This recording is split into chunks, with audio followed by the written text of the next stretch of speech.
गुरु ब्रह्म गुरुर्विष्णु गुरुदेव महेश्वरा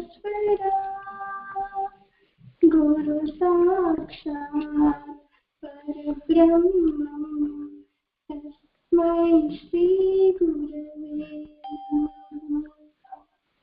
गुरु ब्रह्म गुरुर्विष्णु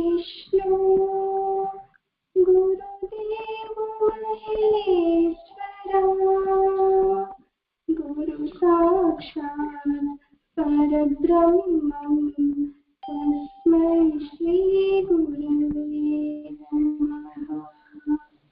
ज्ञानमूलं गुरुमूर्तिः पूजामूलं गुरुपादम् मन्त्रमूलं गुरुवाक्यम् मोक्षमूलं गुरुकृपा गुरुब्रह्मा गुरुर्विष्णु गुरुदेव महेश्वरा गुरु साक्षात् परब्रह्मं तस्मै श्री गुरवे नमः। शुक्लाम्बरधरं विष्णुं शशिवर्णं चतुर्भुजं प्रसन्नवदनं ध्यायेत् सर्वविघ्नोपशान्तये। ఓం శ్రీనాథ పరమాత్మనే నమః.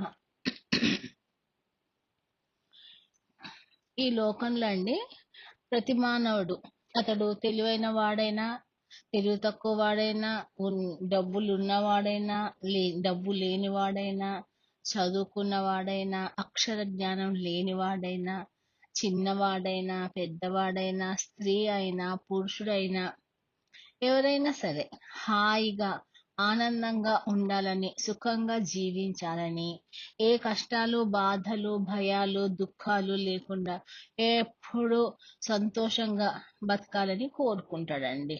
అలా కోరుకోవడమే కాదు, అలా ఆనందంగా జీవించడానికి బుద్ధితో జాగ్రత్తగా ఆలోచించి అనేక నిర్ణయాలు తీసుకుంటూ ఉంటాడండి. అనేకమైన కర్మలు చేస్తూ ఉంటాడు. కొంతమంది వ్యాపారం చేస్తారు, కొంతమంది ఉద్యోగాలు చేస్తారు, ఏదో వృత్తిని చేపడతారు, లేదా రాజకీయాల్లో దిగి ఉన్నత పదవులు సంపాదిస్తారండి. అందుకొరకు నిజాయితీగా కష్టపడి పనిచేస్తారు. కొంతమంది అక్రమ మార్గంలో సంపాదిస్తారు. అయితే అనేక వస్తువులు సంపాదిస్తాడు, ధనాన్ని సంపాదిస్తాడు, ఇల్లులు కడతారు, తోటలు పెంచుతారు, బ్యాంకులో ధనాన్ని నింపుతారు. ఎలాగో అలాగా ఆనందాన్ని పొందాలని ప్రయత్నిస్తుంటారు. అలా ఇంటెన్షన్ ఏంటంటే ఇవన్నీ చేయడం ఎందుకు అనంటే జస్ట్ ఆనందంగా ఉండాలని, అంతే. ప్రతి మానవుడు కోరుకునేది ఆనందంగా జీవించాలని. అనేక సందర్భాల్లో ఆనందం వచ్చినట్లే వస్తుందండి.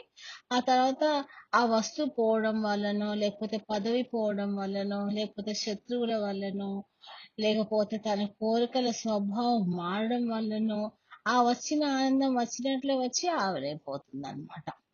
మళ్ళీ మనసులో అసంతృప్తి, మళ్ళీ ఆ అసంతృప్తిని పోగొట్టుకోవడానికి మళ్ళీ ప్రయత్నాలు ప్రారంభం.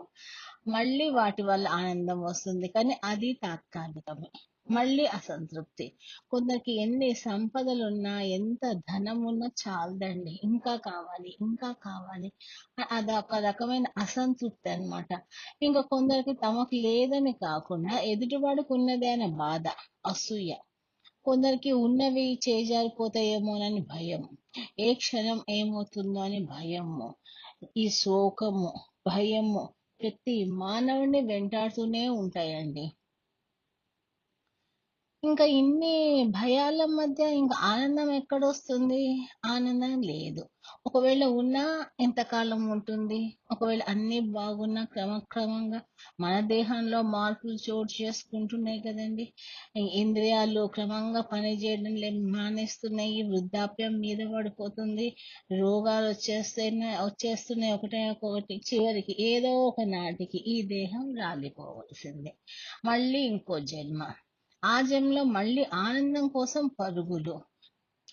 అంటే ఇంతకుముందు ఎన్నో జన్మల్లో పరుగులు తీసాము. ఈ జన్మలో తీస్తున్నాము. అయినా సరే మనం కోరుకున్న శాశ్వత ఆనందం లభ్యం కావటం లేదండి మనకి. మనకు కావాల్సింది ఏంటంటే దుఃఖ స్పర్శ లేని ఆనందం.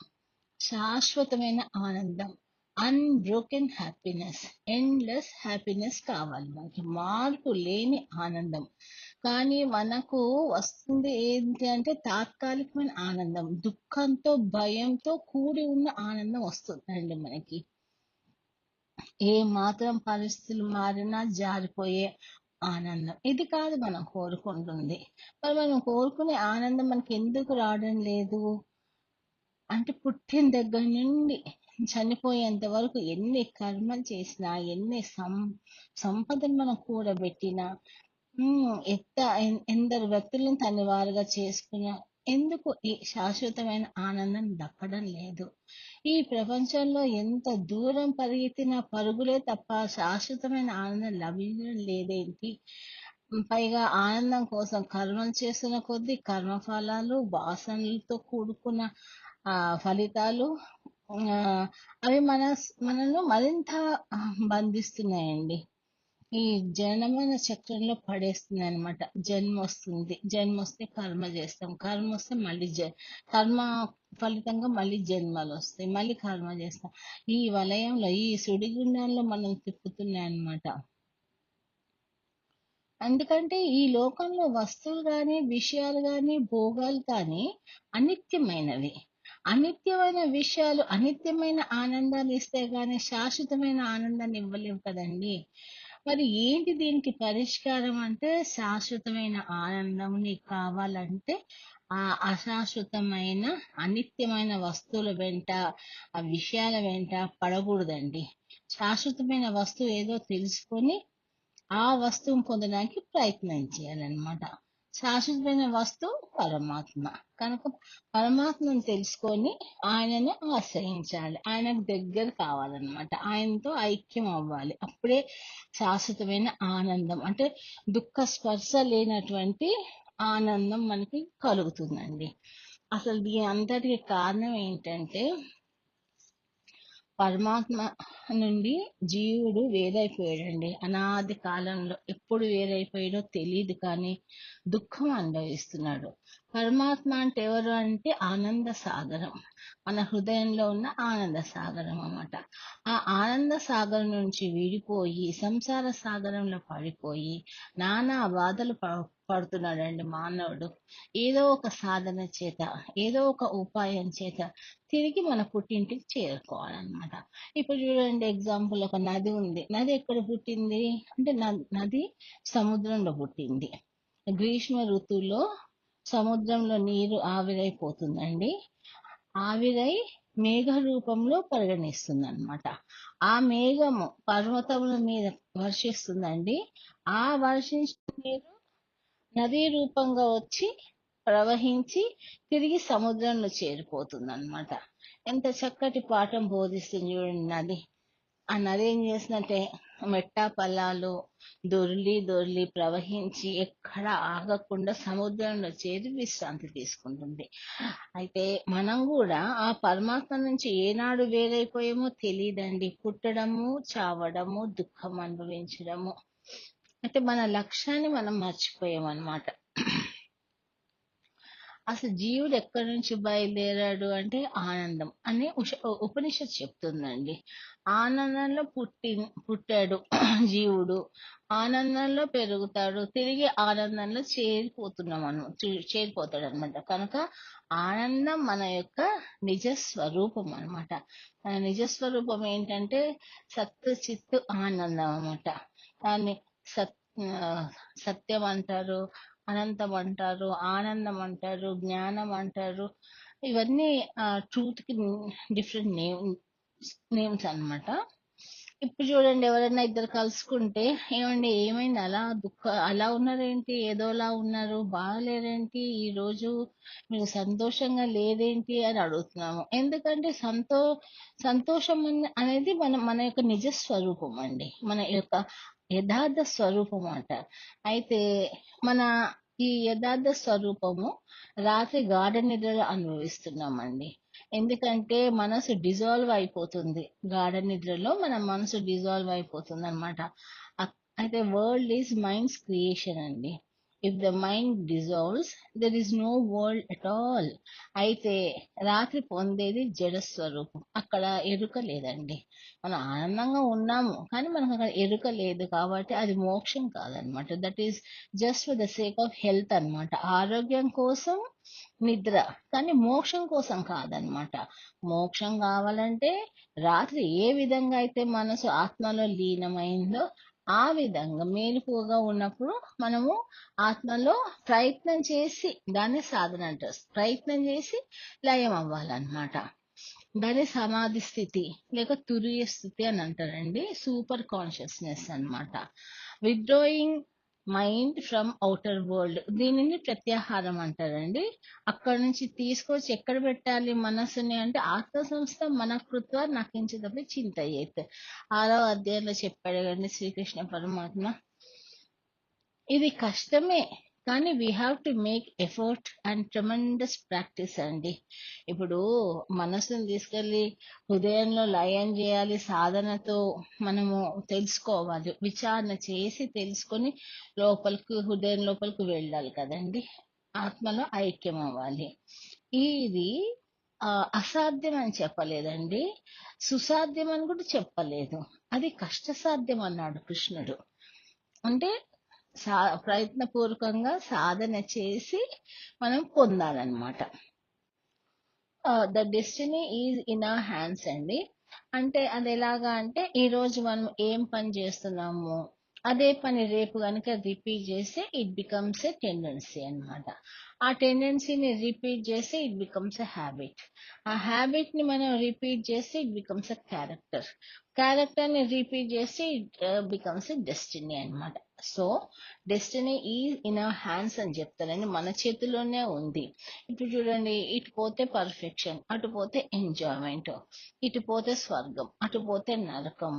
ఇటు అయితే we have to choose for hour cells అనమాట. ఎటు వెళ్ళాలి, మనము పర్ఫెక్షన్ సైడ్ వెళ్ళాలా, ఎంజాయ్మెంట్ సైడ్ వెళ్ళాలని మనమే డిసైడ్ చేసుకోవాలండి. మన బుద్ధితో ఆలోచించి మనకి భగవంతుడు ఇచ్చిన ఈ బుద్ధితో మనం ఏం చేయాలంటే డిసైడ్ చేసుకోవాలి, చూస్ చేసుకోవాలి. ఆ పర్ఫెక్షన్ సైడ్ వెళ్ళాలా, ఎంజాయ్మెంట్ సైడ్ వెళ్ళాలని మనము ఆలోచించుకోవాలండి. ఇప్పుడు పశువులకి ఏం లక్ష్యం ఉంటుందండి? అవి తాగుతాయి, తింటాయి, సంతానానికంటే నిద్రపోతాయి, చస్తాయి. మానవుడు కూడా అలా ఉంటే ఎలా చెప్పండి? సో మనం ఏం చేయాలంటే ఇప్పుడు చెప్పేది నాన్నగారు ఏం చెప్తుందంటే జీవుడు దేవుడి నుంచి ఎప్పుడో వేరైనాడండి. అయితే ఎప్పుడు వేరయ్యాడు అని అడిగితే దానికి నో ఆన్సర్ అన్నమాట. ఇప్పుడు విత్తనం ఉందా, చెట్టు ఉందా? ఇప్పుడు విత్తనం వేస్తే చెట్టు వస్తుంది, చెట్టు వస్తేనే మనకు విత్తనం వస్తుంది. ఏది ముందు, గుడ్డు ముందా, కోడి ముందా అంటే గుడ్డులోంచి కోడి వస్తుంది. మరి గుడ్డు రావాలంటే కోడి ఉండాలి. సో ఇప్పుడు ఏమంటున్నారంటే ముళ్ళు కాల్లో గుచ్చుకుంది అంతే. మనము ఆ ముళ్ళు తీసేసుకోవడానికి ప్రయత్నం చేయండి, ఆలోచించి వేస్ట్ అనమాట. ఈ ముళ్ళు ఎక్కడ గుచ్చుకుంది అంటే ఇప్పుడు ఈ దుఃఖం ఎలా వచ్చింది మనకు, అలాగా ఈ దుఃఖం ఎలా వచ్చిందంటే పూర్వజన్మ కర్మ వల్ల వచ్చింది. పూర్వజన్మ కర్మ ఎలా వచ్చిందంటే దానికన్నా ముందు జన్మ మనము కర్మ వల్ల వచ్చింది. అదే ముందు ఏది అంటే చెప్పడానికి కుదరదండి. అసలు క్వశ్చన్స్ గురువులు అడగద్దని చెప్తారు. ప్రస్తుతము ఇలా ఆలోచించకుండా దుఃఖం ప్రత్యక్షంగా కనిపిస్తున్నప్పుడు హౌ టు రిమూవ్ ఇట్, ఏ విధంగా ఈ దుఃఖం నుంచి విడుదల పొందాలని ఆలోచించాలండి. దుఃఖం తొలగించుకొని మన స్వరూపమైన ఆనందంలో మనము ఐక్యం అవ్వాలన్నమాట. అది మన కర్తవ్యము. అయితే దీనికి శ్రీకృష్ణుడు ఒక ఉపాయం చెప్పాడండి. భజస్వమాం, నన్ను భజించండి అని చెప్తున్నాను అనమాట. ఈ ప్రపంచంలో ఉన్న సుఖాలన్నీ రిఫ్లెక్టెడ్ సుఖాలండి, నాట్ ద ఒరిజినల్ హ్యాపీనెస్ అన్నమాట. అయితే బుద్ధుడు, జనక మహారాజు, విశ్వామిత్రుడు, రాముడు, వీరందరూ ఏం చేశారంటే వీరందరూ రాజులకి వైరాగ్యం కలిగిందండి. రాజసుఖాల మీద, భోగాల మీద, వాళ్ళకి వైరాగ్యం కలిగింది. అంటే ఇవన్నీ ప్రతిబింబ సుఖాలు కదా అనేసి వాళ్ళకి వైరాగ్యం కలిగిందండి. ఇవన్నీ ఇంద్రియం ద్వారా అనుభవించే విషయ సుఖాలు కదా అని తెలుసుకున్నారనమాట వాళ్ళు. అంటే ఈ సుఖాలు పశువులకి, పక్షులకు కూడా ఉంటాయి కదండి. కేవలం మానవులకే కాదు కదా. దీనికి ఒక కథ చెప్తారండి నాన్నగారు. వ్యాసుల వారంట ఒక రోజు రోడ్డు మీద వెళ్తూ ఉంటే అంటండి, దూరంగా ఒక పురుగు రోడ్డుకి అడ్డంగా పరిగెడుతుందంటండి. వ్యాసుల వారికి సందేహం కలిగిందంట. ఇంత స్పీడ్‌గా పోవడానికి కారణం ఏంటి అని అడిగారంట. దానికి మాట్లాడే శక్తిని ప్రసాదించారంటండి. అప్పుడు అది చెప్పిందంట, భూమి వణికిపోతుంది. ఒక మహారథం ఈ మార్గం నుంచి రాబోతుంది. ఆ రథం రాకముందే నేను తప్పించుకొని ఈ రోడ్ క్రాస్ చేయాలి. లేకపోతే ఆ రథం యొక్క చక్రం కింద పడి నేను చనిపోతాను అందంటండి. అప్పుడు వ్యాసుల వారు అన్నారంట, పెద్ద పెద్ద ప్రాణులకి ప్రాణం మీద తీపి ఉంటుంది. మా బోటి మనుషులకి వేరే పెద్ద ప్రాణులకి మాకు ప్రాణం మీద తీపి ఉంటుంది. మరి నువ్వు ఇంత చిన్న పురుగు కదా, నీకు కూడా ప్రాణం మీద అంత తీపా అని అడిగారంట అండి. అప్పుడు అది చెప్పిందంట, పురుగు చెప్పిందంట, మానవులకి ఎన్ని సుఖాలు ఉంటాయో మాకు కూడా అన్ని సుఖాలు ఉంటాయి. మీరు ఏ విధంగా పెళ్లిళ్ళు చేసుకుంటారో మాకు కూడా పెళ్లిళ్ళు, పిల్లలు, సుఖాలు అంతా ఉంటుంది. మీలాగే మేము కూడా ఇంద్రియ సుఖాలు ఈ ప్రపంచంలో అనుభవిస్తున్నాము అని చెప్పగానే వ్యాసుల వారు ఈ విషయాన్ని లోకానికి బ్రాడ్కాస్టింగ్ చేయాలి అని అనుకున్నాడంటండి. ఓ మానవులారా, మీరు గనుక విషయ సుఖాలను కాంక్షిస్తే మానవుడే పుట్టవలసిన పని లేదు. అంత పెద్ద జన్మ అవసరం లేదు. విషయ సుఖాలే కావాలంటే మనము పురుగుగా కానీ, క్రిమికీటకాలు కానీ, జంతువులుగా కానీ కూడా పుట్టచ్చు అంటండి. వాటికి కూడా ఆ సుఖాన్ని ఉన్నాయంట. అంటే తిండి, నిద్ర, వివాహము, సంతానము, సుఖాలు అన్ని ఉన్నాయంటండి. ఇంకా మానవత్వం ఎందుకు మరి అంటే, మానవత్వం ఎందుకంటే మాధవత్వం కోసం అండి. అంటే మానవుడు మాధవుడుగా మారాలన్నమాట. అయితే నరుడు నారాయణుడుగా మారాలి. అది మానవ జన్మ యొక్క లక్ష్యం అన్నమాట. అది ఈ ఉత్తమ జన్మ యొక్క లక్ష్యం అండి. లేకపోతే ఈ జన్మ వృధా అయిపోతుంది అనమాట. నరుడు నారాయణుడుగా మారాలి, మానవుడు మాధవుడు అవ్వడం కోసం భగవంతుడు మనకిచ్చిన ఒక ఆపర్చునిటీ అన్నమాట మానవ జన్మ అనేది. తర్వాతే లేకపోతే ఈ జన్మ వేస్ట్ అండి. అనేక జన్మలు చేసిన ఆ పుణ్యం వలన ఈ మానవ జన్మ లభిస్తుందని శంకరాచార్య వారు చెప్పారండి. శతకోటి జన్మల పుణ్య ఫలం మానవ జన్మ అని చెప్పారండి. మనము ఆ పశువులు ఆనందించే ఆనందంలోనే మనుషులు కూడా జీవిస్తుంటే ఇంకా ఈ జన్మ ఎందుకండి? మనము అంటే మనుష్యత్వ ముముక్షత్వ మహాపురుష సంశయ అని చెప్పారు కదా.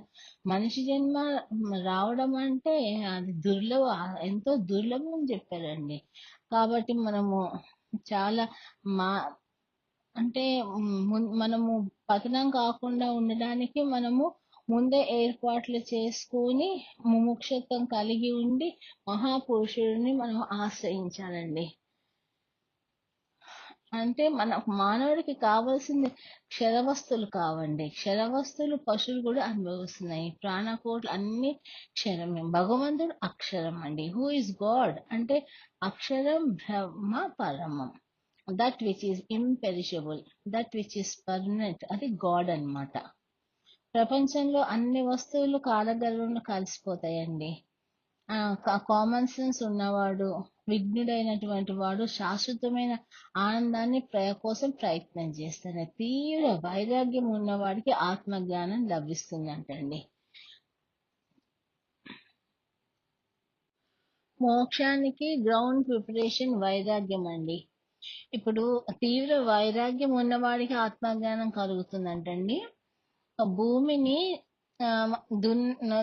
దున్నకపోతే మనము ఒకవేళ విత్తనం వేసినా అది మొలకెత్తదు కదండి. ముందు ఇప్పుడు భూమిని దున్నాకనే విత్తనం వేస్తే అది మొలకెత్తుతుంది కదండి. ఒక విత్తనం తీసుకెళ్లి సిమెంట్ నేల మీద పడేస్తే అది మొలుస్తుందా? మొలవదు. అంటే బాగా దున్నినటువంటి నేల మీద పెడితే వెంటనే మొలకొస్తుంది. అంటే బి- దున్న వైరాగ్యమేమో దున్నడం లాంటిదండి. ఆ విత్తనం ఏది అంటే జ్ఞానం అన్నమాట. సో మనము వైరాగ్యం అంటే దున్నడము, విత్తనం ఏంటి అంటే జ్ఞానం అన్నమాట. అలాంటి జ్ఞానం అనే విత్తనం వేస్తే వైరాగ్యంతో, మనం వైరాగ్యం కలిగి జ్ఞానం అనే విత్తనం వేసినప్పుడు మనకి మోక్ష ఫలం వస్తుందన్నమాట. పుణ్యం యొక్క ఫలమేమో సుఖము, పాపం యొక్క ఫలమేమో దుఃఖం అన్నమాట. అయితే మనం ఇప్పుడు మనం దృష్టినండి మనం జ్ఞానమయం చేసుకోవాలన్నమాట. ఆ జ్ఞానం ఎవరిస్తారు అంటే I'm ready to give you అని భగవంతుడు అంటున్నాడండి. మీరు ప్రీతిపూర్వకంగా నన్ను చింతన చేస్తుంటే భక్తి అనే పుష్పాన్ని వికసింపజేస్తానని, జ్ఞానం అనే ఫలాన్ని ఇస్తానని అంటున్నాడండి. ఎందుకు అంటే భగవంతుడు అవుట్ ఆఫ్ కంపాషన్ అన్నమాట. జ్ఞానదీపము హృదయంలో వెలిగిస్తాను అని అంటున్నారండి. మనం అసలు రెడీగా ఉన్నామా తీసుకోవడానికి, అది మనం ఆలోచించాలి. ఒక ఊర్లో ఒక ఒక ఊరు కలకత్తాలో ఒక అమ్మవారి దేవాలయం ఉందండి. ఆ దేవాలయంలో పూజారి రోజు అది శుభ్రం చేసి గుడి అంతా శుభ్రం చేస్తారండి. భక్తులు వచ్చి ఆ తల్లికి దండం పెట్టి, ఆ తల్లి ఈ సంసార కూపంలో పడి నానా బాధలు పడుతున్నాను, నన్ను నీలో ఐక్యం చేసుకో అని, ఆ, నన్ను నీలో ఐక్యం చేసుకో తల్లి అని వాళ్ళు అది మోక్షం ప్రసాదించని ప్రార్థిస్తారండి. ఈ ప్రార్థన నోట్లోంచి వస్తుందా హృదయంలోంచి వస్తుందా పరీక్షించాలనుకుని విగ్రహం వెనక దాక్కొని ఆ పూజారి ఆడుగొంతుతో ఇలా అన్నానంటండి: ఓ భక్తులారా, ఎవరైతే నాలో లీనం కావాలని అనుకుంటున్నారో వాళ్ళందరూ ఇప్పుడే విగ్రహానికి దగ్గరగా వస్తే నాలో కలుపుకుంటాను అని అన్నాడంట, ఐక్యం చేసుకుంటాను అన్నాడంట. భక్తులు ఒకరి మొహాలు ఒకరు చూసుకుంటూ, ఏంటి ఇంటి దగ్గర అన్ని పనులు పెట్టుకుని ఇప్పుడైనా ఐక్యం, పిల్లకి పెళ్లి చేయలేదు, అబ్బాయికి జాబ్ రాలేదు, లైఫ్ లో ఇంకా సెటిల్ అవ్వలేదు అని విగ్రహానికి దగ్గరగా ఉంటే అమ్మవారు కలుపుకుంటుందేమో అని గబుక్కుని దూరంగా పారిపోయారంటండి. అంటే మోక్షం కావాలి అనుకున్నప్పుడు మన సాధన నిజమైనప్పుడు మన సాధన తీవ్రంగా చేయాలి. ఊరికే నోట్తో అనడం కాదండి, చెప్పడం కాదండి, ప్రాక్టికల్ గా సీరియస్ గా టైం వేస్ట్ చేసుకోకుండా సాధన చేసుకోమని చెప్తున్నారు.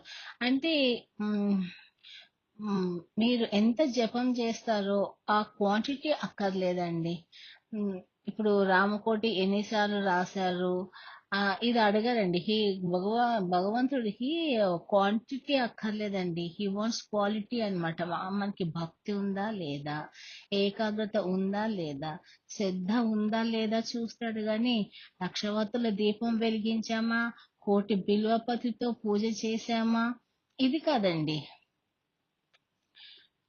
ఏకాగ్రతతో మనము భక్తితో శ్రద్ధతో ఏకాగ్రతతో భగవంతుణ్ణి మనము సాధన చేసి పొందడానికి ప్రయత్నం చేయాలండి. ఇప్పుడు మానవుని యొక్క లక్ష్యం ఏంటంటే తన లోపల ఉన్న ఆత్మను అనుభవంలోకి తెచ్చుకోవడం అన్నమాట. అది కర్మయోగం ద్వారా ఏదైనా కర్మ కర్మయోగం ద్వారా మీరు ఆత్మలో ప్రవేశిస్తారా, భక్తి యోగమా, ధ్యాన యోగమా, జ్ఞాన యోగమా, అది ఎలాగైనా సరే కానీ ఎక్స్పీరియన్స్ అవ్వాలండి. మీరు ఏ మార్గంలో ప్రయాణం చేసినా పర్లేదు కానీ ఆ ఆ ఆత్మని మీరు అనుభవంలోకి తెచ్చుకోవాలన్నమాట. ఇదే సమస్త శాస్త్రం యొక్క సారం అండి. ఇప్పుడు నేను శరీరం అనుకుంటే ఇది చనిపోతుందేమో, దెబ్బ తగులుతుందేమో, జబ్బు చేస్తుందేమో అని భయం వేస్తుందండి. అసలు నాకు దుఃఖం ఏ కాలంలో కూడా లేదు. ఈ దేహం నేను కాదు, దేహాన్ని చూసేవాడిని. I am separate from the body, I'm not the body అనే భావన ఉండాలండి. అసలు ఆత్మ విచారం లేకుండా ఆత్మ జ్ఞానం కలగదంటండి. ఇప్పుడు శాస్త్రం ఏం చెప్తుందంటే, వేదాల సారం ఏంటంటే యు ఆర్ దట్ అన్నాడు. అంటే నువ్వు అది. తత్వం అసి. తత్ అంటే అది, త్వం అంటే నీవు, అసి అంటే అయి ఉన్నావు. నువ్వు అలా అయి ఉన్నావు అంటే నువ్వు ఆత్మవై ఉన్నావు అనేసి వేదాలు చెప్తున్నాయండి. మన అనుభవంలోనేమో దేహం ఉందన్నమాట. దేహమే నేనని మనం అనుకుంటే ఆత్మ నువ్వని శాస్త్రం చెప్తున్నాను. ఇంతకీ నేను ఎవరు అని మనము ప్రశ్నించుకోవడం, అదే విచారణ అంటే. Who am I? శాస్త్రమేమో తత్వమసి అని చెప్తుంది, అది నీవై ఉన్నావు అని చెప్తుంది. నాకేమో దేహం అనుభవంలో ఉంది, దేహమే నేనని మనకు తలంపు వస్తుంది, మనకు అది తెలుస్తుంది కదండి. ఇంతకీ నేను ఎవరు అని అడగడమే విచారణ మార్గం అంటే. అది తెలుసుకునేది, అదొక ప్రక్రియ అన్నమాట. హూ am I అన్నది ఏంటంటే అది సాధన కాదండి, సిద్ధ వస్తువుని తెలుసుకోవడమే ఒక ప్రక్రియని. విచారణ మార్గాన్ని ఒక ప్రక్రియ అంటారు అన్నమాట. తెలుసుకోవాలి, నువ్వు హూ am I అని ఎంక్వైరీ చేసి తెలుసుకోవడం అన్నమాట విచారణ మార్గం అంటే. వేరే సాధనలన్నేమో టు ప్యూరిఫై ద మైండ్ అండి. అది అవి వేరే సాధనలు. ఇది ఏంటంటే ఆత్మ తెలుసుకోవడం ఏంటంటే అది సిద్ధ వస్తువు. ఎవరైతే సిద్ధ వస్తువుని అనుభవంలో తెచ్చుకుంటారో వాళ్ళని సిద్ధ పురుషులు అంటారు. ఆ సిద్ధంగా ఉన్న వస్తువుని మనము విచారణ చేసి తెలుసుకోవాలన్నమాట.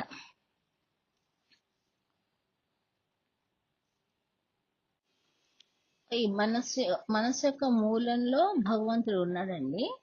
ఈ నేనెవరు అని మనం విచారణ చేస్తే ఆ నేనేమవుతుందంటే దాని మూలంలోకి వెళ్ళిపోతుంది అనమాట. అది ఎక్కడి నుంచి అయితే ఉదయించి వచ్చిందో అక్కడికి వెళ్ళిపోతుంది అనమాట. ఈ ఈ మనస్సు, ఈ నేననే మూల తలంపు దాని మూలంలోకి వెళ్ళిపోతుందండి. అక్కడ ఉన్న భగవంతుని చూస్తే అది అక్కడ నశించిపోతుంది అనమాట. అక్కడ భగవంతుడు మనకి తానుగా వ్యక్తం అవుతాడు అనమాట. మన అయితే శరణాగతి చేసే వాళ్ళకి మూలతలం యొక్క మూలం చూసుకోవాల్సిన అవసరం లేదండి. ఇప్పుడు రెండు మార్గాలు చెప్పారు భగవాన్. ఒకటేమో విచారణ మార్గం, ఒకటి శరణాగతి మార్గం. శరణాగతిలో మూలతలంపు దానంతా అదే పోతుంది అనమాట. అంటే శరణాగతి అంటే ఏంటంటే భగవంతుడితో నీ ఇష్టమే నా ఇష్టం అన. అంటే భగవంతుడు ఎప్పుడు ఎక్కడ మనల్ని కూర్చోబెడితే అది మనకి అక్కడ మనం సంతృప్తి పడిపోవాలన్నమాట. అది శరణాగతి అంటే అదనమాట. ఇప్పుడు తుకారాం గాని ప్రహ్లాదుడు గాని వాది ఏంటంటే శరణాగతి మార్గం అన్నమాట. అంటే నీ సంకల్పమే నా సంకల్పం. ఇప్పుడు ఈ పరిస్థితిలో ఉన్నామంటే భగవంతుడు తెలియకుండా మనం లేము కదండి. మనకి ఎప్పుడైనా సంతోషం వస్తే ఆయనకు తెలియకుండా మనకు సంతోషం రావడం లేదు. మనకి ఎప్పుడైనా దుఃఖం వచ్చింది అనుకోండి, భగవంతుడు తెలియకుండా మనకి దుఃఖం రావటం లేదనమాట. అయితే ఆయన ఇష్టమే మన ఇష్టం అనే ధోరణిలో మనం వెళ్తే మూలతలంపు పోతుందండి. అంటే ఈశ్వరుడు అనేవాడు ఒకడు ఉన్నాడు అనే దృఢ నిశ్చయం అన్నమాట. ఆ నిశ్చయం ఉన్న వాళ్ళకి, దృఢ నిశ్చయం ఉన్న వాళ్ళకి ఇంకా విచారణ అక్కర్లేదని చెప్తారంటే ఆ విచారణ అక్కర్లేదని చెప్తారండి. అయితే ఈశ్వరుడు అనేవాడు ఒకడు ఉన్నాడు, ఆయనకు తెలియకుండా ఏమీ జరగడం లేదు అని పరిపూర్ణమైన విశ్వాసం ఉన్నవాడికి నేను ఎవరిని అని విచారణ అక్కర్లేదని చెప్తారు కదండి. అయితే పరిపూర్ణమైన విశ్వాసం ఉండడం శరణాగతి మార్గం అన్నమాట. నమ్మకం ఉన్న వాళ్ళకి, విశ్వాసపాతులకి శరణాగతి మార్గం మంచిదండి. అంటే ఇంకా ప్రతిదానికి సందేహించే వాళ్ళు ఉంటారు, ఎవరిని నమ్మరు అనమాట. అంటే దేవుడిని ఉన్నారని నమ్మకం లేని వాళ్ళకి విచారణ మార్గం సరిపోతుంది అనమాట. ఈ నేను అనేది ఒకటి ఉందని తెలుస్తా ఉంటుంది కదండి మనకి. దేవుడు లేడని చెప్పినా నేననే తలంపు, నేను లేనని ఎవరు చెప్పరు కదండి. వాళ్ళకి నేను తెలుస్తుంది కదా. అదే రామకృష్ణ పరమహంసని అడిగితే ఆయన జ్ఞానం అంటే ఏంటి అని అడిగారండి రామకృష్ణ పరమహంస గారిని. ఆయన అన్నారనమాట, నువ్వు నేను నేను అంటావు కదా, ఈ నేను అనేది ఒక తలంపు, అది నిజం కాదు. ఈ నేననే తలంపుని నేనే అనుకుంటున్నాము, అందుకని మాయలో పడుతున్నాము మనం. ఆ అసలు అసత్యాన్ని సత్యం అనుకుంటున్నాము. అసత్యాన్ని సత్యం అనుకున్నంత కాలం మనకి సత్యం అసత్యం కిందే కనిపిస్తుందండి. అయితే మనం ఈ చెప్పే మనం నేను నేను అంటున్నాం కదా, ఆ నేను ఆ నేనే అనుకుంటున్నాము. అది నేను కాదని తెలుసుకోవడమే జ్ఞానం అని చెప్తున్నారు రామకృష్ణ పరమహంస గారు. ఇప్పుడు ఆ నేనని అంటున్నాం కదా మనం. ఆ నేను కాదని నీకు అనుభవంలోకి రావాలి. నోటితో చెప్తే కుదరదండి. అది అనుభవంలోకి రావాలన్నమాట. నువ్వు అంటున్న ఆ నేను నువ్వు ఎలా తెలుసుకున్నా సరే ఆ నేను కాదని తెలుసుకోవాలి. అది జ్ఞానం అని చెప్పారండి. ఇప్పుడు గాఢ నిద్ర నుంచి బయటకు రాగానే మనం చూసుకోవాలండి. మనం నిద్రలో ఏ తలంపు ఉండదు మనకి. కానీ మనం ఉన్నాము అక్కడ. తలంపు లేకపోయినా నువ్వు ఉన్నావు నిద్రలో. చూసుకోండి మీరు అంటున్నారు నాన్నగారు. మెలకువ వచ్చేసరికి ఒక కాంతి యొక్క వేగం కన్నా కూడా సూర్యుడి కిరణం భూమి మీద పడడం కంటే వేగంగా ఎక్కడి నుంచి వస్తుందో తెలియదండి. స్పీడ్ గా ఈ నేననే తలంపు వచ్చేస్తుంది అనమాట. అంటే మెలకు రావడము, నేననే తలంపు రావడం రెండు సైమల్టేనియస్ గా వచ్చేస్తాయి అన్నమాట ఒకేసారి. ఆ తలంపు వచ్చి రావడంతోనే దేహంతో కలిసిపోతుంది అనమాట. అదే దేహం నేననే మొదటి తలంపు, ప్రథమ తలంపు, ప్రధాన తలంపు. దాన్నే ఫాల్స్ ఐ అంటారు, బాడీ బౌండ్ ఐ అంటారు, చిచ్చడ గ్రంథి అని దీన్నే అంటారు అనమాట. మీకు మంచి తలంపులు రానివ్వండి, చెడ్డ తలంపులు రానివ్వండి, కేంద్రం మీ దేహమే. మనకి సంతోషం వచ్చినా, ఎవరి మీద బెంగ పెట్టుకున్నా, ఏమైనా కానీ కేంద్రం మనకి దేహమే అండి. ఈ ద్వంద్వాలన్నిటికీ కూడా దేహమే కేంద్రం అనమాట. ఆ దేహాన్ని కేంద్రంగా పెట్టుకుని వస్తాయి. మీకు ఏ తలంపు వచ్చినా చివరికి దేహమే కేంద్రము. అంటే దేహాన్ని బేస్ చేసుకునే వస్తాయి అన్నమాట. నేను అనేప్పటికీ దేహం స్ఫురిస్తుంది. ఈ తలంపు రాకుండా ఏ తలంపు రాదండి. నేను డాక్టర్ని, నేను ఇంజనీర్ని, నేను ఈ దేహం నేను అనే తలంపు వచ్చాక మిగతా తలంపులు వస్తాయన్నమాట. కానీ లేకపోతే రావన్నమాట. సో బేసిక్ గా అన్ని తలంపులకి అడుగున దేహం నేననే తలంపు ఉంది. దేహంతో మనం దాన్ని విడదీయలేమండి. ఇప్పుడు నేను కూర్చున్నాను అంటాం. ఎవరు కూర్చున్నారు? దేహం కూర్చుంది కదా. నేను కూర్చుందా? మన హృదయంలో మనకు లోపల ఉన్న ఈ మనస్సు ఉంది. అది దేహం నేనని తలంపు కూర్చుందా? కాదు. అంటే దేహంతో తాదాత్మ్యం పొందుతున్నారు కాబట్టి దేహం కూర్చుంటే నేను కూర్చున్నాను అంటున్నారండి. దేహం ఏదో రోజున చనిపోతుంది అనుకోండి. దేహం చనిపోతుంది అని మీరు అనుకోరు. నేను చనిపోతున్నాను అనుకుంటారు. ఆ నేను చనిపోవడం లేదండి. దేహం చనిపోతుంది. కానీ వారు నేను అంటే నేను చనిపోతున్నా అనేది కూడా ఒక తలంపు అనమాట. అది నిజం కాదు. ఎందుకు అంటే మనకి too much identification with body అన్నమాట. అందుకనే దేహం చనిపోతుంటే నేను చనిపోతున్నాను అని అనుకున్నాము. ఆ నేను చావదు కదండి. ఆ నేను ఎక్కడ చచ్చిపోతుందండి? అది నేను చావదు. అది ఇప్పుడు దేహాన్ని అంటే పెట్రోల్ పోసి తగలబెడితే కాలిపోతుందండి. కట్టెలు పెట్టి తగలబెడితే కాలిపోతుంది. కిరసనాయిల్ పోస్తే కరెంట్ షాక్ కొడితే ఎట్లాగనే చచ్చిపోతుంది శరీరం.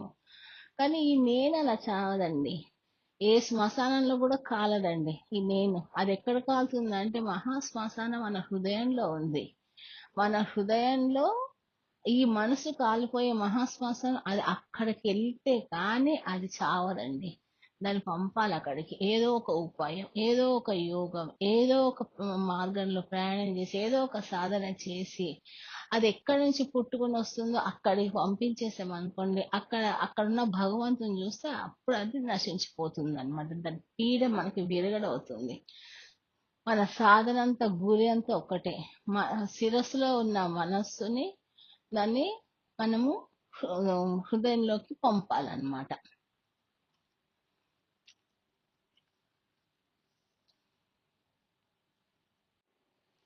ఇప్పుడు మనకి దేహం నేననే తలంపు ఉంది కదండి. దాన్ని మూల తలంపు అంటారు కదా. మూల తలంపు అంటారు. ఆ తలంపు ప్లస్ ఇతర తలంపులు కలిస్తే మనసు అన్నమాట. అయితే ఇతర తలంపులు ఎక్కడి నుంచి వస్తాయి? ఈ దేహం నేనే తలంపుకి అని అంటే అరిషడ్ వర్గాల నుంచి వస్తాయండి. కామ, క్రోధ, లోభ, మోహ, మదం, మాత్సర్యాల నుంచి ఆ తలంపులు వస్తూ ఉంటాయి అన్నమాట. నేననే మొదటి తలంపుకు వస్తూ ఉంటాయి అన్నమాట. నాన్నగారు అంటున్నారు అరిషడ్ వర్గాలు 6 లేవు, ఒక్కటే ఉందంటండి. కామం ఒక్కటే అంటండి. కామం అన్న కోరికన్న ఒకటే అండి. ఆ కోరిక ఒక్కటే అంటండి. ఆ కోరిక తీరకపోతే క్రోధం వస్తుందంటండి. మన కోపం వచ్చేస్తుందంటండి. మనకి కోరిక నెరవేరలేదు అనుకోండి, మనకి కోపం వచ్చేస్తుందంటండి. ఆ కోరిక మనకే తీరాలి అనుకోవడం లోభం అండి. ఆ కోరిక తీరకపోతే నేను బ్రతకలేను అనుకోవడం మోహం అంటండి. ఆ కోరిక నెరవేరితేనేమో మదము, గర్వం వస్తుందంటండి. ఆ ఆ కోరిక నాకు కాకుండా ఇంకెవరికైనా నెరవేరిందనుకోండి మాత్సర్యం అంటే అసూయ వచ్చేస్తుందంటండి. నాన్నగారు చెప్తున్నారు అసూయని జయించడం ఎంత కష్టం అంటే భారతంలో వస్తుందంటండి ఒక కథ. బృహస్పతి గురించి వస్తుంది. బృహస్పతి అంటే దేవతల గురువు కదండి. ఆయనకు ఒక తమ్ముడు ఉన్నాడండి. ఆ తమ్ముడు బ్రహ్మచారి అన్నమాట.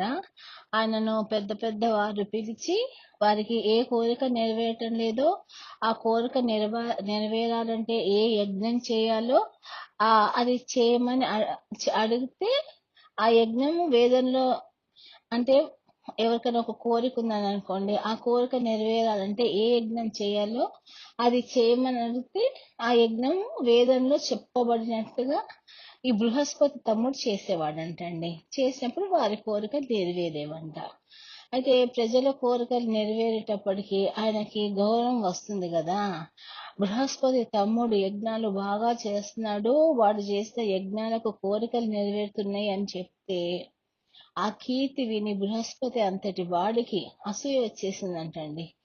లోపల అసూయ పెట్టుకుని ఇంద్రుడిని పిలిచి తమ్ముడిని అగౌరవపరిచి రమ్మన్నాడంటండి బృహస్పతి. గురువు గారు చెప్తున్నారని ఇంద్రుడు వెళ్ళాడండి. వాడిని అగౌరవపరచలేక తిరిగి వచ్చేసాడంటండి. ఈ దొంగనేను ఉన్నంతసేపు వాడు ఎంత పండితుడైనా ఎంత ధనవంతుడైనా ఈ సమస్యలు తప్పవు అంటున్నారు నాన్నగారు. ఆ తమ్ముడి దగ్గరికి వెళ్ళి వచ్చిన తర్వాత ఇంద్రుడు ఇంకో మాట చెప్పాడంటండి. ఆ మాటకి బృహస్పతికి ఇంకా అసూయ వచ్చేసిందంట. అని చెప్పాడంట, ఏమండి నిప్పు అన్నిటినీ కాలుస్తుంది, కానీ మీ తమ్ముడు నిప్పును కూడా కాల్చగలడండి అన్నాడంట. వాడు ముట్టుకుంటే నిప్పు కాలిపోతుంది, కానీ వాడు కాలడు అంటే వాడు అంత పవిత్రుడు అని చెప్పాడంటండి ఇంద్రుడు. వాడి మీద మీకు అసూయ ఏంటి గురువుగారు? మీరు మహామేధావి, మీ తెలివితేటలను అసూయ మీద ఫోకస్ చేయకండి. మీలో అంతర్యామిగా ఉన్న నారాయణుడి మీద ఫోకస్ చేయండి. మీకు చెప్పదగిన వాడు కాదు అని ఇంద్రుడు అన్నాడంటండి. అప్పుడు బృహస్పతి తన తెలివినంత భగవంతుడి మీద ఫోకస్ చేస్తే అప్పుడు తమ్ముడి మీద ఉన్న అసూయ పోయిందంటండి. నీవు వేరు నేను వేరు అనే భేద బుద్ధి ఉన్నంత కాలం అసూయ రాకుండా ఎవరు ఆపు చేయలేరంటండి. అసూయ, భయము, ఇష్టము, అయిష్టము ఇవి అన్ని ద్వైతం నుంచి వస్తాయన్నమాట. ఇవన్నీ ఎందుకు చెప్తున్నానంటే అమృతానుభవం కలిగే వరకు, అద్వైత అనుభవం కలిగే వరకు బృహస్పతి అయినా మీరైనా నేనైనా ఒడ్డుకు వచ్చేసామని అనుకోవడానికి వీల్లేదని చెప్తున్నారండి. మన బుద్ధిలో దోషాలు అలాగే పెట్టుకొని మేము ఒడ్డుకు వచ్చేసాము అంటే అది ఇంకా ప్రమాదం అంటున్నారు. ప్రతి శరీరం చనిపోతుంది, అది శరీర ధర్మం.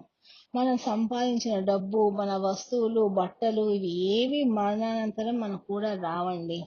జీవించి ఉండగా మనం సంపాదించుకున్న మంచి చెడ్డలు, మన బుద్ధిలో ఉన్న దోషాలు ఇవన్నీ మరణానంతరం మనకు కూడా వస్తాయన్నమాట. శరీరం మరణించిన తర్వాత మన కూడా వచ్చే వాటిని మనం పట్టించుకోవడం లేదండి. మన కూడా రాని వాటిని మనం ఎక్కువ ప్రాముఖ్యత ఇస్తున్నాం అన్నమాట. ఇదే మాయ. వల్లకాడితో ఆగిపోయే వాటికి ఇచ్చే విలువ మరణానంతర జీవితంలో మన కూడా వచ్చే వాటికి మనం ఇవ్వడం లేదండి. మనకు జన్మ ఎందుకు వచ్చింది అంటే మళ్ళీ జన్మ రాకుండా చూసుకోవడానికి ఈ జన్మను ఉపయోగించుకోవాలి. అది సిద్ధాంతం అండి. ఈ జన్మను ఎలా ఉపయోగించుకోవాలి అంటే రాబోయే జన్మ రాకుండా ఉండడానికి ఈ జన్మను సద్వినియోగం చేసుకోవాలని చెప్తున్నారు నాన్నగారు. అసలు సాధన లేకుండా ఏది సాధ్యం కాదండి. మనము చూస్తాం కదండి, పురాణాల్లో స్వాములు తపస్సు చేసేవారని, ప్రాణాయామం చేశారని, ఎంతో ఆహార నియమంగా ఉండేవారని మనం చదువుకున్నాం కదండి. ఇంత నియమం పెట్టుకుని వాళ్ళు ఎందుకు ఉన్నారు అని అంటే ఇంద్రియ నిగ్రహం కోసం, మనో నిగ్రహం కోసం వాళ్ళు అలా ఉన్నారండి. అంటే మీరు ఒకవేళ రోజు మంచి పనులు చేస్తారనుకోండి, మాట వరుసకి ఎన్ని మంచి పనులు చేస్తే దాని తగిన పుణ్యాన్ని పుణ్యం వస్తుంది కానీ ఇంద్రియ నిగ్రహం మనో నిగ్రహం మాత్రం రాదని చెప్తున్నారండి. పుణ్యం వస్తేనేమో సుఖ రూపంలో ఖర్చు అయిపోతుంది, పాపం వస్తేనేమో దుఃఖ రూపంలో ఖర్చు అయిపోతుంది. కానీ ఒక కాల ప్రవాహంలో శరీరాలు వచ్చినాయండి, ఇంకో కాల ప్రవాహంలో శరీరాలు పోతాయి. సంతోషం కూడా ఒక తలంపే అన్నమాట. అదొక కాలంలో ఒక కాలం తీసుకొస్తుందండి. సంతోషాన్ని ఒక్కొక్క కాలం తీసుకొస్తుంది, దుఃఖం కూడా ఒక కాలం తీసుకొస్తుంది. అంతేగాని మీరు మంచి పనులు చేస్తే మోక్షం వచ్చేస్తుందని ఎవరు అనుకోవద్దని చెప్తున్నారండి నాన్నగారు. మీరు మంచి పని చేస్తే, మీరు చారిటీ చేశారు అనుకోండి, ఎవరికైనా సహాయం చేశారు అనుకోండి, చదువుకోవడానికి ఎవరికైనా పెళ్లికి సహాయం చేశారు అనుకోండి, మంచిదే. అయితే మంచి పని చేస్తే దాని ఫలితమే ఇస్తారు కానీ అన్ని ఫలితాలు ఇవ్వరని చెప్తున్నారు. ఇప్పుడు మీరు మంచి పని చేస్తే దానికి పుణ్యాన్ని ఇస్తారు, ఆ పుణ్య ఫలితంగా మీరు సుఖాన్ని అనుభవిస్తారు అంతే. కానీ ఇంద్రియ నిగ్రహం మనో నిగ్రహం మాత్రం రాదని చెప్తారండి. అయితే ఇంద్రియ నిగ్రహము మనో నిగ్రహం లేకుండా మనసుకు లోచూపు రాదండి. అంచేత వశిష్ఠుడు కూడా రాముడితో ఏం చెప్పాడంటే, నీకు ఇంద్రియాలు ఎంతవరకు స్వాధీనంలో ఉందో చూసుకో. ఈ ఆధ్యాత్మిక అభివృద్ధి పొందడానికి ఇంద్రియాలు మనసు సహకరిస్తున్నాయా లేకపోతే విరోధులుగా ఉన్నాయా, బాగా సాధన ఎలా చేసుకోవాలో ఈ వశిష్ఠుడు యోగ వాసిష్ఠుడు అని చెప్తారండి. అంటే మనసుని మనము జాగ్రత్తగా ఒబ్బిడిగా ఉపయోగించుకొని మనసు లేని స్థితికి రావాలండి. మైండ్ ని జాగ్రత్తగా ఉపయోగించుకొని నో మైండ్ స్టేట్ కి రావాలన్నమాట. ఇది సాధన అంటే. ఇప్పుడు విష్ణు భక్తులు ఏం చెప్తారంటే, మీరు మంచి పనులు చేసుకోండి, చనిపోయాక వైకుంఠం వస్తుందని చెప్తారు. వైకుంఠంలో ఆనందం ఉన్నమాట నిజమే. శివభక్తులు ఏం చెప్తారంటే, మంచి పనులు చేసుకోండి, చనిపోయాక కైలాసానికి వస్తారు, కైలాసానికి వెళ్ళొచ్చు అని చెప్తారు. కైలాసంలో కూడా సంతోషంగా ఉండొచ్చు. అయితే మీరు చేసుకున్న పుణ్యాన్ని బట్టి కొంతకాలం ఉంటారు అక్కడ. గణపతి భక్తులు ఏం చెప్తారంటే, మీరు మంచి పనులు చేసుకోండి, ఆనంద భవనంలోకి వెళ్తారు, అక్కడ కూడా మీరు ఆనందంగా ఉండొచ్చు అని చెప్తారు. స్కందుని భక్తులు ఏం చెప్తారంటే, మీరు స్కందగిరి అనే ఒక లోకం ఉంది, మీరు అక్కడికి వెళ్తారు, మంచి పనులు చేసుకోండి అని చెప్తారనమాట. కృష్ణుడి భక్తులు ఏం చెప్తారంటే, గోలోకం వెళ్తారు, మీరు మంచి పనులు చేసుకుంటే అక్కడ సుఖపడవచ్చు అని వాళ్ళు చెప్తారు. కృష్ణుడి భక్తులు మంచి పనులు చేసుకుంటే గోలోకంకి వెళ్ళొచ్చు, అక్కడ మీరు సుఖంగా ఉంటారు అని చెప్తారనమాట. అలా ఒక్కో సాంప్రదాయంలో ఒక్కో విషయం చెప్తారండి. మనది గోకులానికి వెళ్ళేది లేదు, వైకుంఠానికి వెళ్ళేది లేదు, కైలాసానికి వెళ్ళేది లేదండి. మనది అరుబేరం కాదు. ఇప్పుడు ఏదో చేసుకోండి, చచ్చిపోయిన తర్వాత ఎటుకో వెళ్తారని చెప్పేది కాదండి. మనది ప్యూర్ సైన్స్ అన్నమాట. అది ఏంటంటే, ఇక్కడ మీరు శరీరంలో ఉండగానే హృదయానికి వెళ్ళిపోమ్మని, చనిపోయాక కైలాసానికి వెళ్ళండి, వైకుంఠానికి వెళ్ళండి అని చెప్పే పద్ధతి లేదండి మనది. హృదయం అంటే ఆధ్యాత్మిక హృదయం అంట. నేననే తలంపు ఎక్కడి నుంచి అయితే ఉదయించి వస్తుందో ఆ చోటే హృదయం అంటారన్నమాట. ఆ నేననే తలంపు ఎంత లోతుల్లోంచి వస్తుందో అంత లోతుల్లోకి మనం ఆహార నియమంతో, ప్రాణాయామంతో వాక్కు నిరోధించి సజ్జన సాంగత్యం చేస్తూ దీర్ఘంగా తపస్సు చేస్తే గాని అంత లోతుల్లోకి వెళ్ళలేమంటండి మనం. ఎందుకు వెళ్ళలేము అంటే, మనకి ఏవో కుటుంబ సమస్యలు ఉంటాయండి, మనసు బయటికి వచ్చేస్తుంది, సమాజం సమస్యలు ఉంటాయి, ఇంట్లో గొడవలు ఉంటాయి, ఆర్థిక ఇబ్బందులు ఉంటాయి. ఇక్కడ ఆగిపోతాం కానీ ఇంకా మనసు లోపలికి వెళ్ళలేదండి. తర్వాత మనము కోరికతో గుళ్ళు చుట్టూ తిరగడమే కానీ కోరిక లేని భక్తి మనకి ఇంకా రాలేదండి. అంటే మనకి ఆ భక్తుల లక్షణాలు లేవండి మనకి. డిజైర్లెస్ యాక్షన్ అంటే నిష్కామ కర్మ లేదు మనకి. డిజైర్లెస్ డివోషన్ అంటే నిష్కామ భక్తి లేదు. అన్ని కోరికలు అన్నమాట. అలా కోరికతో మనము భక్తిని ఆ అభివృద్ధి చేసుకుంటే కోరికలు నెరవేరుతాయి కానీ మోక్షం మాత్రం రాదని చెప్తున్నానండి. ఎందుకంటే కనిపించిందల్లా కోరుకోవడం, వినిపించిందల్లా కోరుకోవడం, ఇలా అలవాటు పడిపోయామండి. అంటే ఇక్కడ ఏదో ఉంది అనే మనస్తత్వం వచ్చేసిందన్నమాట. అనేక జన్మల నుంచి వచ్చిన అలవాటు అన్నమాట ఇది. భగవద్గీతలో ఒక శ్లోకం చెప్పమని అడిగారండి భగవాన్ని అప్పుడున్న భక్తులు. అన్ని 700 శ్లోకాలు చదవలేము, ఒక శ్లోకం చెప్పమంటే భగవాన్ చెప్పారనమాట. భగవద్గీతలో ఈ శ్లోకం అండి, ఇది రమణ భక్తులందరికీ ఈ శ్లోకం ఒక మంత్రం లాగా అనమాట. అది ఏంటంటే, అహమాత్మ గుడాకేశ సర్వభూత సయస్థిత అహమాదిశ్చ మధ్యంచ భూతానామంత ఏవచ్చ.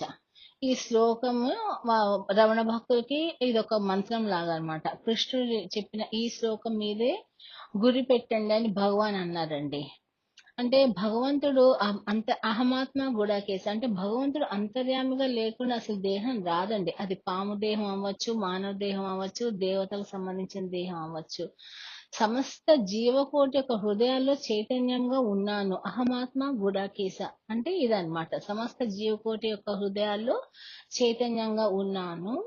జీవకోటికి ఆది నేను అంటే మొదలు నేను, మధ్య నేను, అంతం కూడా నేనే అని చెప్పేది. మొదలు చివర మధ్య అంతా ఆయన్నే అండి, భగవంతుడే అన్నమాట. అంటే ఆత్మగా ఉన్నాడు అనమాట. మీరు మాట్లాడే మాటలకు, మీరు చేస్తున్న పనులకు నేను సాక్షిగా ఉన్నాను. మీరందరూ నాలో నుండే వచ్చారు, నాలోనే ఉన్నారు. ఈ జీవుడు అంతమైనప్పుడు మళ్ళీ నాలోనే ఐక్యమైపోతారు అని చెప్తున్నారండి ఈ శ్లోకం ద్వారా.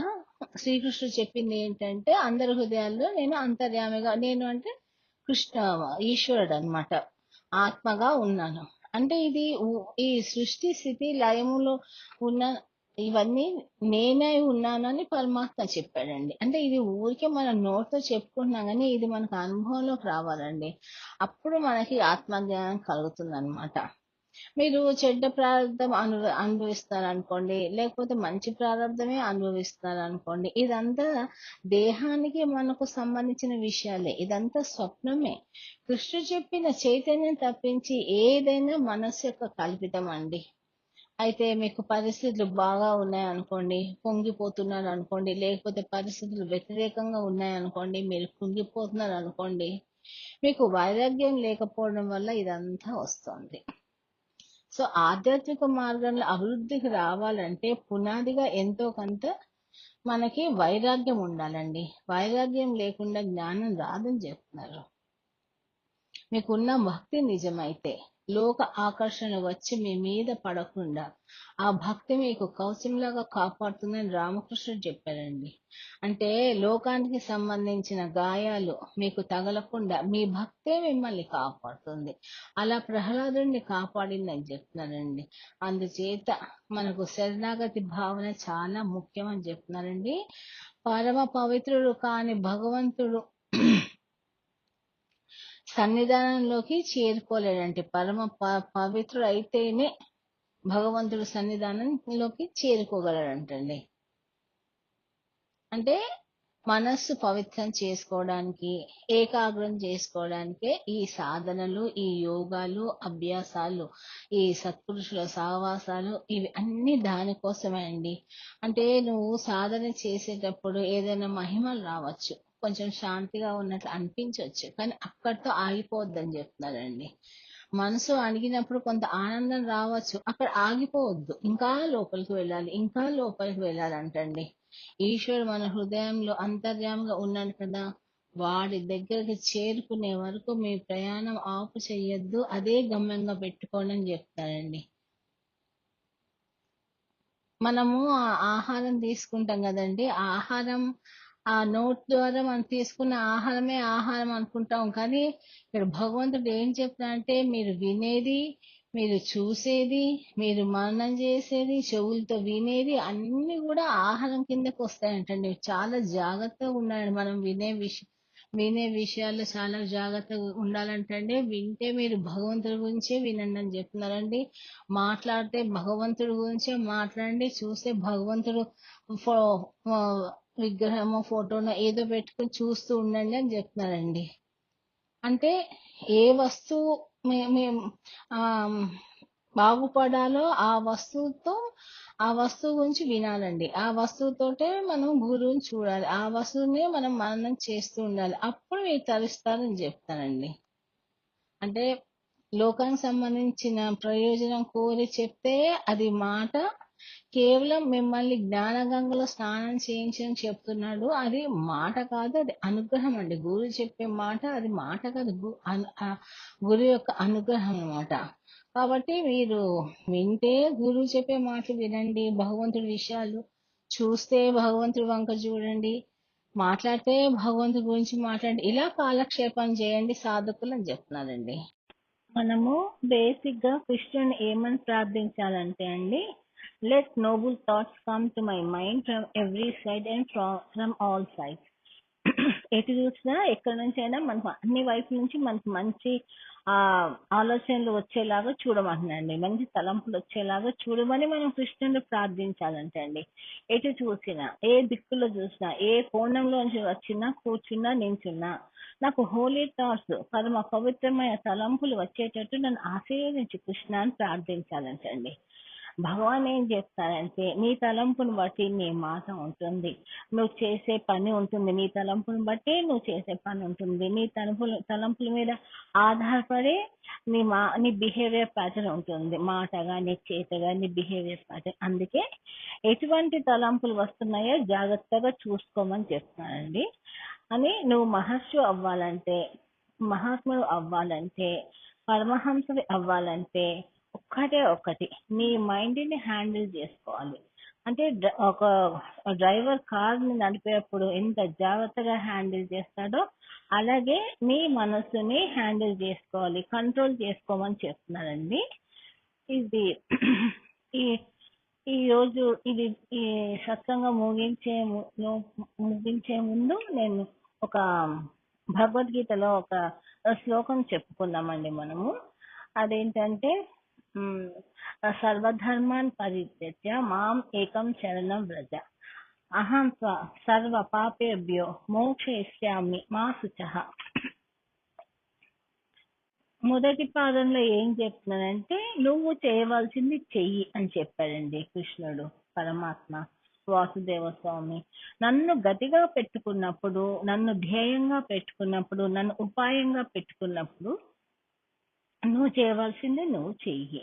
రెండో అంటే సర్వధర్మాన్ పరిత్యజ, రెండో పాదం ఏం చెప్తున్నానంటే, మాం ఏకం శరణ వ్రజ, నన్ను ఒక్కడనే శరణ వేడుకో అని చెప్తున్నానండి. అప్పుడు అహంత్వ, అప్పుడు నేను ఏం చేస్తానంటే, సర్వ పాపేభ్యో, అంటే నీలో పాపాలున్నా, ఎన్ని బలహీనతలున్నా, బండెడు దుఃఖ కారణాలు ఉన్నప్పటికీ నేను నిన్ను అన్నిట్లోంచి విడుదల చేసి దుఃఖరహిత స్థితికి, దోషరహిత స్థితికి, పాపరహిత స్థితికి తీసుకెళ్లి మోక్షాన్ని ప్రసాదిస్తాను అర్జున అని కృష్ణుడు వాసుదేవ స్వామి, ఇది మొత్తం లోకానికి ఇచ్చిన అభయం అండి, మొత్తం లోకానికి ఇచ్చిన వరం అన్నమాట. సర్వ పాపేభ్యో, అన్ని పాపాల నుంచి నేను విడుదల చేసేస్తా అని చెప్తారండి, అన్నిట్లోంచి విడుదల చేస్తాడంట. అంటే ఒక ఆవుకి దూడ పుట్టగానే దానికి ఒంటి మీద ఉన్న మాయని నాకినట్లు నీ పాపాలు దోషాల నుండి విడుదల చేసేస్తాను అని చెప్పి మా శుచః అర్జున, నన్ను శరణ వేడుకున్నాక ఇంకా నీవు దుఃఖపడాల్సిన పని లేదు, నిన్ను ఉద్ధరించే బాధ్యత నాది, నీ బరువు నాది. ఎంత బాగా అభయమిస్తున్నా చూడండి పరమాత్మ మనకి. అదే అండి, మనకి ఏదైనా దుఃఖం వచ్చి కన్నీళ్లు కారుస్తుంటే మన దుఃఖాన్ని భగవంతుడు తప్పించి ఎవరు పంచుకుంటారు చెప్పండి? మన కన్నీళ్లు తుడిచేవాడు ఈశ్వరుడు మాత్రమే. మనకి మరణం అంటే అందరికీ భయం కదండి, కానీ మరణం వల్ల దేవుడు మనకి మంచి చేస్తాడండి. ముందుగా మన సఫరింగ్ ఒక ముగింపు వస్తుందండి. ఇప్పుడు cancer, heart attack, accidental death ఏదో వచ్చింది అనుకోండి, మనకు వస్తుంది అనుకోండి, సఫరింగ్ ఉంటుంది. ఆ సఫరింగ్ మందుల వల్ల, ఆపరేషన్ వల్ల తగ్గదండి. అది ఆ సఫరింగ్ కి మనకు ఒక ముగింపు వస్తుంది అనమాట మరణం ద్వారా. సో మరణం అంటే మనకి భయం అనవసరం అండి, మరణం వల్ల దేవుడు మనకు మంచి చేస్తాడు. ఇంకొకటి ఏంటంటే, ఇంతకంటే హయ్యర్ బర్త్ ఇస్తారండి, ఇంతకన్నా చైతన్య స్థాయి పెంచుకోవడం కోసం, అనుకూల పరిస్థితులను తీసుకురావడం కోసం మరణం ఇస్తాడండి. ఇప్పుడు ఉద్యోగస్తులకి ఏం చేస్తారంటే, ట్రాన్స్ఫర్ చేసి ప్రమోషన్ ఇస్తే సంతోషిస్తారు. ట్రాన్స్ఫర్ వచ్చింది వాళ్ళకి అంటే ప్రమోషన్తో ఛాన్స్ వస్తుందండి. అదేవిధంగా హయ్యర్ బర్త్ ఇచ్చే ముందు మరణం ద్వారా ఇంకో శరీరంలోకి ట్రాన్స్ఫర్ చేస్తాడు. అందుకే మరణం అంటే మనము కంగారు పడవలసిన అవసరం లేదండి.